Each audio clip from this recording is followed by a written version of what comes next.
ঘন্টার যুদ্ধ করে আমি কিন্তু চলে এসেছি মহাকুম্ভ মেলাতে 2025-এ। নিতুর সাথে সারাদিনের নতুন একটি পর্বে আপনাদের সকলকে আবারও ওয়েলকাম। আজকে হচ্ছে 7ই ফেব্রুয়ারি আর পিঠে ব্যাগ নিয়ে একদম কোনো রকম প্ল্যানিং ছাড়া কিন্তু বেরিয়ে পড়েছি। যাচ্ছি হচ্ছে কুম্ভ মেলাতে। তো পুরো জার্নিটা কেমন হবে সমস্তটা আপনাদের সাথে তো আমি শেয়ার করব। তার জন্য ভিডিওটা শুরু থেকে শেষ পর্যন্ত আপনাদের সঙ্গে থাকতে হবে, ভিডিওটা দেখতে হবে। আর ভিডিও ভালো লাগলে অবশ্যই একটা লাইক করে আমার চ্যানেলটি যারা যারা সাবস্ক্রাইব করেনি প্লিজ সাবস্ক্রাইব করে পাশে থাকবেন। তো আজকে কিন্তু আমি ট্রেনে যাচ্ছি না, যাব হচ্ছে বাসে। আর বাস নিচ্ছে হচ্ছে ডানলপ থেকে বাসে করে যাব বারাণসী। ওখান থেকে তারপরে কিভাবে যাব কোনো প্ল্যানিং নেই, আগেই বললাম। তো যাওয়ার ইচ্ছেটা শুরুর থেকেই ছিল যে কুম্ভ যাব, কিন্তু 29 তারিখে যে ঘটনাটা ঘটে গেছে তারপরে একটু ভয়ও হচ্ছিল, কিন্তু শেষ পর্যন্ত ওই ইচ্ছেটাকে একটু গুরুত্ব দিয়ে দিলাম বেশি করে। তাই বেরিয়ে পড়লাম ব্যাগ নিয়ে, একদম কোনো কিছু না ভেবে, না কোনো কিছু প্ল্যান করে। তো যাব, পুরো জার্নিটা যাই হোক হবে, যেটা আছে সেটা হবে। কারণ 144 বছর পরে আমি হয়তো আর থাকবো না। তো এই সৌভাগ্যটা যখন আমার হয়েছে, অবশ্যই যাই, একবার ঘুরে আসি। তো আপনারা সঙ্গে থাকুন, ভিডিওটা দেখুন। বাকি কথা হচ্ছে বাসে গিয়ে। তো এটা হচ্ছে আমাদের বাস কিন্তু চলে এসছে। আর এটা কিন্তু বারাণসী থেকে আসলো, তারপরে আবার এখন রিটার্ন বারাণসীতেই যাবে। তো দেখতে পাচ্ছেন ওপরে এত মালপত্র রয়েছে, সব কিছু ফাঁকা হবে তারপরে উঠবো। তো বাসের ভেতরটা তারপরে আপনাদেরকে আমি দেখাচ্ছি, জানি না ভেতরটা কেমন হবে। এবার বাসের ভেতরটায় যাই। এটা হচ্ছে বাসের ভেতরে, ওপর নিচে সিট রয়েছে। এদিকে এগুলো হচ্ছে বসার সিট আর এদিকে হচ্ছে স্লিপার। তো আমরা হচ্ছে স্লিপার নিয়েছি, তো আমাদের সিটটা আগে দেখে নিই। তো এটা হচ্ছে আমার সিটটা খুব একটা খারাপ সেটাও বলা যাবে না, আবার খুব একটা যে ভালো কোয়ালিটির বাস সেটাও নয়, মোটামুটি। এটা হচ্ছে ওপর, এখানে একটা আয়না রয়েছে। আর এদিকে যারা বসে জার্নি করবে এটা তাদের জন্য। তো ফ্রেন্ডস, বাসে উঠে গেছি, সিট নিয়ে বসেও পড়েছি, কিন্তু বাস এখনো ছাড়ছে না। বাস ছাড়ার সময় ছিল 3:30টার সময় আমাদের, সেখানে এখন ঘড়িতে বাজে 5:30। এখনো বাস ছাড়েনি। এবার একটু টেনশনও হচ্ছে। তো তার আগে আপনাদেরকে আমি বলি যে আমাদের টিকিট কত লেগেছে। মাথা পিছু এখান থেকে বারাণসী যাওয়ার জন্য আমাদের টিকিট লাগলো 1250 টাকা।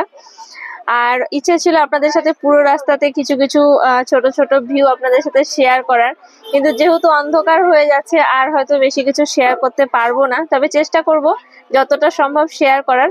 আপনারা সঙ্গে থাকুন আর ভিডিওটা সম্পূর্ণ এনজয় করুন। আমাদের গাড়িটা এইমাত্র ছাড়লো আর ঘড়িতে এখন বাজে হচ্ছে 6টা। পুরো বাইরেটা কিন্তু অন্ধকার হয়ে গেছে, দেখতেই পাচ্ছেন সেটা। তো যাই হোক, আপনারাও আশীর্বাদ করুন। আর ভগবানের নাম নিয়ে আমাদের যাত্রা শুরু হয়ে গেল, যেন ভালো যেন গিয়ে যেন ঘুরে আসতে পারি কুম্ভ থেকে।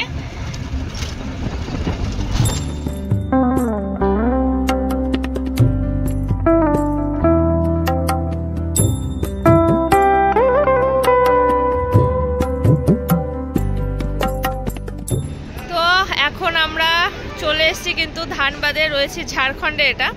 তো এই জায়গাটা অনেকগুলো বাস কিন্তু এরকম পরপর এখানটায় হল্ট করেছে খাওয়া দাওয়ার জন্য, কিন্তু অনেক রাত হয়ে গেছে। মানে রাত্রের খাবারটার ওভার টাইম করে এখানটায় এসে, যেহেতু গাড়ি অনেক লেট করেছিল আমাদের ছাড়ার জন্য।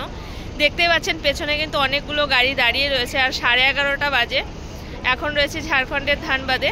তো এখান থেকে একটু খাওয়া দাওয়া করে তারপরে আবার গাড়ি ছাড়বে। 15-20 মিনিটের একটা ব্রেক রয়েছে।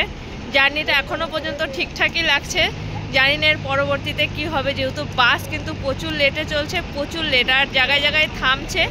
আর এখানে হোটেল বলতে সেরকম নয়, ছোট একটা দোকান রয়েছে, 2-3টে দোকান, চায়ের দোকান একটা, বাস এটুকুই। জানি না এখন কি খাবো, কিছু খাওয়া দাওয়া করে তারপরে আবার বাসে উঠবো। তো সঙ্গে থাকুন আর ভিডিওটা আপনারা কন্টিনিউ দেখুন, এনজয় করুন। Good morning. এখন ঘড়িতে 11টা পার হয়ে গেছে আর আমাদের এখন বাস ক্রস করছে হচ্ছে বিহার। এখনো পৌঁছাতে পারিনি, বাসটা এমনিতেই লেট ছিল, তার মধ্যে রাস্তাতে 2-3 জায়গায় জ্যামে আটকে ছিল, যার কারণে আরও লেট হয়ে গেছে। লেটের ওপরে লেট হচ্ছে, জানি না কপালে কি আছে।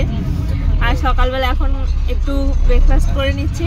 আর বাস তো ফ্রেশ হওয়ার জন্য দাঁড়িয়েছিল, বিহারেরই একটা জায়গাতে দাঁড়িয়েছিল। তখন আর ওখান থেকে ভিডিও ক্লিপ নেওয়া হয়নি, বুঝতেই পারছেন 2-3টে বাসের প্যাসেঞ্জার দাঁড়ালে যেটা হয় আর কি। আর খাবার দাবার মোটামুটি বাড়ির থেকে নিয়ে এসেছিলাম, সমস্তটা গুছিয়ে নিয়ে এসেছিলাম, সেটাই খাচ্ছি। কারণ বাইরের খাবার দাবারটা খুব যে ভালো রাস্তাতে সেটা তো নয়, ভালো খাবার না পাওয়ার সম্ভাবনাটা খুবই বেশি। তো এর পরবর্তীতে যারা আসবেন আমি তাদের জন্য একটা কথা বলবো যে খাবারটা বিশেষ করে আপনারা নিয়ে আসবেন সঙ্গে করে। কারণ এই রুটে বিশেষ করে খাবারের একটু প্রবলেমটা আমি ফেস করেছি। রাত্রে সেরকম কোথাও খাবার কিছু ছিল না, আর সকালবেলা উঠেও যেখানটা আমাদের বাস দাঁড়িয়েছিল সেখানেও যে খুব ভালো খাবার পাওয়া যাচ্ছিল সেরকমটা নয়। তা আমি তো নিয়ে এসেছিলাম, সেটাই এখন খাবো। তো আপনারা যারা আসবেন জামা কাপড়ের থেকেও বেশি করে খাবারটা নিয়ে আসবেন, যাতে খাবারটা আপনাদের কষ্ট না পেতে হয়। আদারওয়াইজ যা কষ্ট আছে সেটা তো নিতেই হবে, কারণ ভেবেই আসবেন যে কষ্ট করতেই যাচ্ছেন। বুঝতেই পারছেন এত ঘন্টা জার্নি, বাসে একটু চাপ, আর ট্রেন হলে এতটা কষ্ট হয় না, বাসে অনেকটাই কষ্ট হচ্ছে একটু। তো যাই হোক, যখন পৌঁছাবো বাকি আপডেটও আপনাদেরকে দিতে থাকবো, সঙ্গে থাকুন, ভিডিওটা শেষ পর্যন্ত দেখুন। আশা করি আপনাদের পরবর্তীতে যারা আসবেন আমি আমার যেটা হবে সেটাই আপনাদের সাথে শেয়ার করবো, তো আপনাদেরও হেল্প হয়ে যাবে। আর যারা যারা না আসতে পারবেন আমার ভিডিওর মারফতে তারা সঙ্গম দর্শন করে নেবেন। দেখা হচ্ছে আবার কিছুটা এগিয়ে গিয়ে।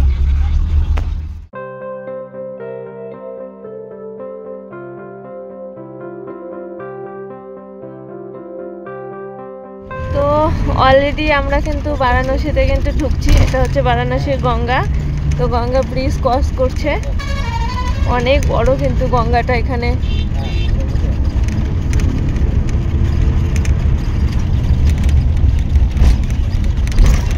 আর ঘড়িতে এখন সময় অলরেডি 2টো বার হয়ে গেছে, সবে বারাণসীতে আমরা এন্ট্রি করছি।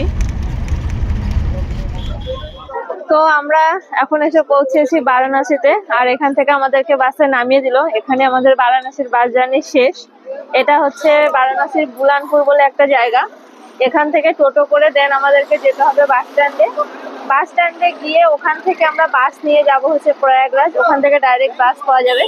তো দেখি আগে টোটোর কাছে যাই, টোটোতে কত নিচ্ছে সেটা দেখি, তারপরে যাব।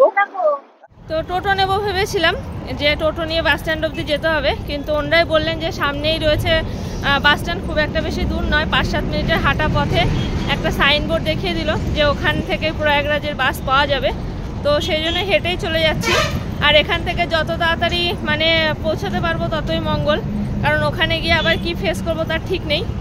তো আপনারা সঙ্গে থাকুন, ভিডিওটা দেখতে থাকুন। তো আগে বাস নিই, তারপরে আবার বাকিটা আপনাদের সাথে আমি শেয়ার করছি। আগে বাসটা নিতে হবে। তো বাস নিয়ে নিলাম, আর বাস ছেড়েও দিয়েছে। এখান থেকে এখনও 20 কিলোমিটারের জার্নি রয়েছে বাসে করে। আর টিকিট লাগছে মাথা পিছু এখান থেকে 300 টাকা। আর আমি যে বুলানপুরে নেমেছিলাম তার পাশেই যে বাস স্টপটা ছিল ওখান থেকে কিন্তু বাসটা নিলাম। আর বাসে আপনারা যদি একদম ঠিকঠাক সিট নিয়ে যদি বসে আসতে চান তাহলে আপনাদেরকে যেতে হবে কিন্তু বারাণসী জায়গাটা আছে, যেখান থেকে রেলওয়ে স্টেশন আছে, ওখান থেকে কিন্তু বাসগুলো ছেড়ে আসছে। আমি জাস্ট একটা বাস স্টপ থেকে কিন্তু বাসটা নিলাম। তো চলুন বাদবাকি কথা হচ্ছে ওখানে গিয়ে প্রয়াগরাজে গিয়ে, কারণ বাসটা যেখানে নামিয়ে দেবে ওখান থেকে আরও 5 কিলোমিটার দূরে রয়েছে গঙ্গা, যেখানে আর কি যেতে হবে স্নানের জন্য। তো ওখানে যাওয়ার পরে জানি না কি পাবো না পাবো, টোটো না পেলে আবার হেঁটে হেঁটে যেতে হবে। তো বাদবাকি কথা হচ্ছে প্রয়াগরাজে গিয়ে।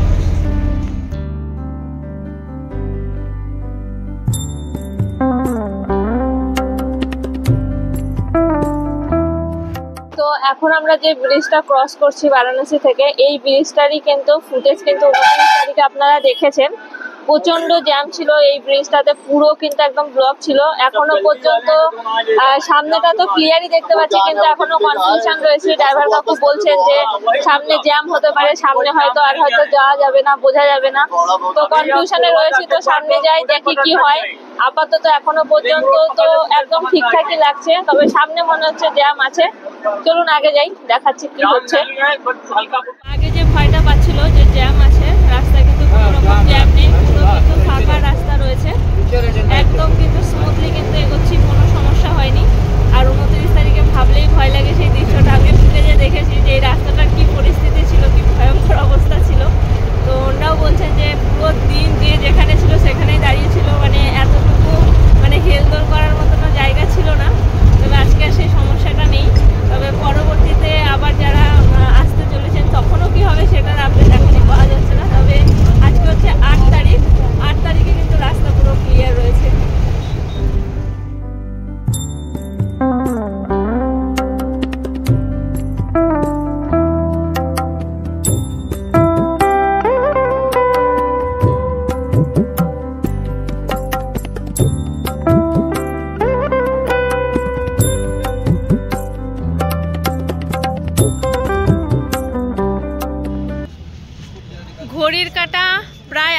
ছুঁই ছুঁই।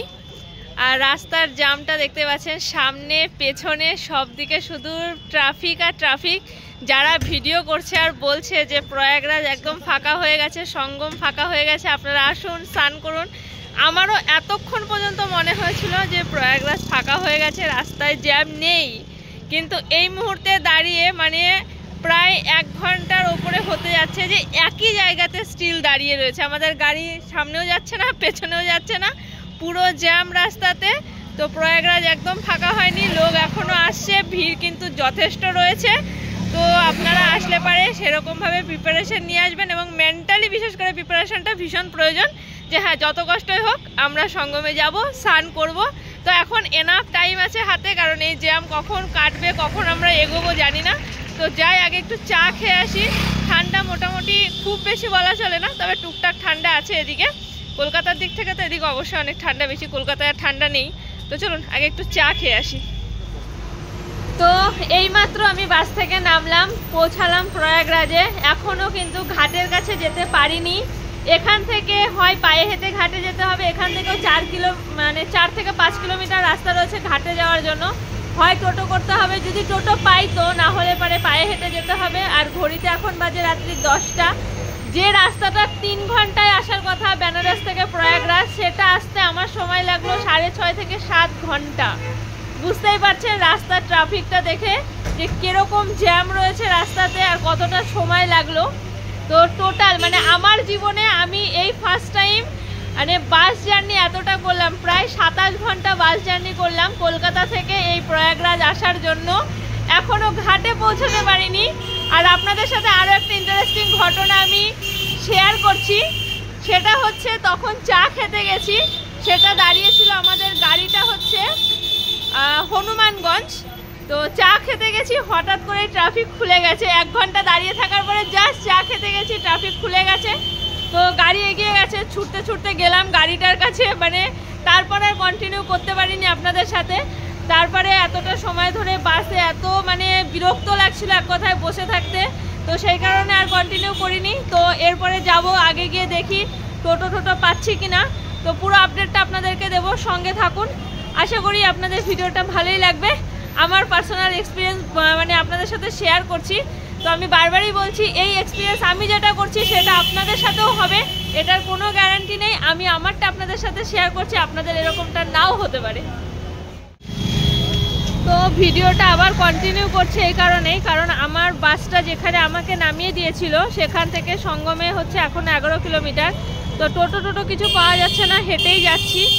তো এখান থেকে যেতে হেঁটে গেলে বুঝতে পারছেন 11 কিলোমিটার রাস্তা মানে অনেকটা দূর, আর রাতও হয়ে গেছে। তো এখানে পাওয়া যাচ্ছে বলতে একমাত্র বাইক ছাড়া আর কিছু পাওয়া যাচ্ছে না। দেখি কি ব্যবস্থা হয়।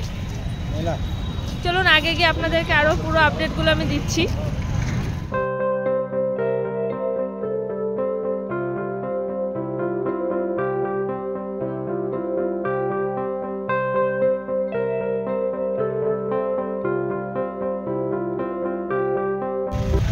তো আপনাদেরকে আমি একটু আগে যেটা বলছিলাম যে আমাদেরকে বাস যেখানে নামিয়ে দিয়েছে সেখান থেকে মানে সঙ্গম ছিল 11 কিলোমিটার, আর ওখান থেকে কোনো রকম কোনো সার্ভিস পাওয়া যাচ্ছিল না, শুধু একমাত্র বাইক সার্ভিস। তো আমি একটা বাইকই করে নিলাম, আর বাইকে নিচ্ছে কিন্তু 500 টাকা। আর এখানে বাইকের কোনো ফিক্স সেরকম রেট নেই, যেরকম যার কাছ থেকে যেরকম নিতে পারবে, যেরকম আপনারা করতে পারবেন সেরকমভাবেই হবে। আর বাইকে ওরকম কোনো ব্যাপার নেই কি একজন বা দুজন, আপনারা একজনও যেতে পারেন, দুজনও যেতে পারেন, সেরকমভাবে কথা বলে তারপরে নিতে হবে। আর রাস্তার জ্যামটা তো দেখতেই পাচ্ছেন, এখনও কিন্তু একদম পুরো কিন্তু জ্যাম রয়েছে, সামনে পেছনে পুরো। বাইকে যাচ্ছি তবুও প্রচণ্ড জ্যাম রয়েছে, জাস্ট কোনো রকম সাইড কাটিয়ে দাদা নিয়ে যাচ্ছে। তো চলুন আগে যাই, গিয়ে আপনাদেরকে আরও আপডেট দিই। তবে জার্নিটা সত্যিই খুব একটা সুখের নয়, কষ্টের হচ্ছে। বাট আমি ভেবেই নিয়েছিলাম যে কষ্ট করতে যাচ্ছি, তাই অতটাও কিছু কষ্ট হচ্ছে না। তো বাকি আপডেট পরে দিচ্ছি।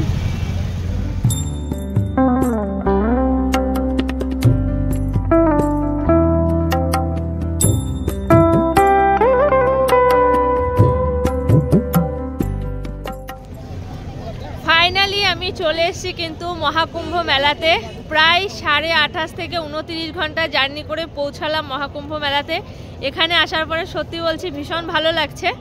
আর আপনাদেরকে আমি ছোট ছোট করে আমার জার্নির ক্লিপগুলো আমি আপনাদের সাথে শেয়ার করেছি, আমার এক্সপিরিয়েন্সটা আমি শেয়ার করেছি। বারবারই বলছি এটা আমার এক্সপিরিয়েন্স, আমি যেটা ফেস করলাম সেটা পরবর্তীতে যারা আসছেন সেটা নাও ফেস করতে পারেন। আর এই যে পেছনে যেটা দেখছেন এটা হচ্ছে মেলাটা, আর যেখানে সঙ্গম, মেলার এখান থেকে সঙ্গম এখনও রয়েছে 4 কিলোমিটার দূর, যেটা কিন্তু পায়ে হেঁটেই যেতে হবে। তো মেলা ঘুরতে ঘুরতেই চলে যাব। আর এখানে মেলার আশেপাশে একদম কাছেই কিন্তু হোটেল নেই, আর আপনাদের যদি থাকতে হয় একটু দূরে থাকতে হবে হোটেলে থাকতে গেলে পারে।